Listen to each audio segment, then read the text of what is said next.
40 yaşında kim? Ne bilirsən az mənim 40 yaşım var. Dalımı sən yumursan. Ne bilirsən ki mənim 40 yaşım var? Yoxsa doğmayan dalımı sən yumursan xəbəriniz olmuyor. Ne bilirsən az 40 yaşım var. 40 yaşında insan belə olur. 40 yaşında insan buralar qırış-qırış olur. İndicilə potoks eləmirsən. Aslında bazı doğru yazacaqlar. Bax, görürəm ben. Dedim ki qırış-qırış bir yazacaqlar potoks eləmirsən. Asad diyorum evdeki yığışdırıram. Yığışdırıram ne parmağı yok. Koluna yığışdır ben efektsiz de görürüm. Yığ WhatsApp'ta bak. Ha, buyur. Ha. Oo. Ay Allah neyi becər görsənlər. Yox. Ne gün desən deyim burada. Atı çiçələr buradan. Həyasız leçer. Boşaltma sen canı kalsın içinde. Niçin de kalsın ki? İnsan boşaldandan sonra rahat değil. Niye kalsın ki içimde?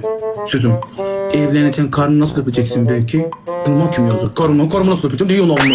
Diyeceğim karnımı diyeceğim ha. Diyeceğim bir yanağını versene. O da yanağını verecek. Ben de matayı diyeceğim. Şart mı? Buradan öpeceğim. Yüzünden öpeceğim.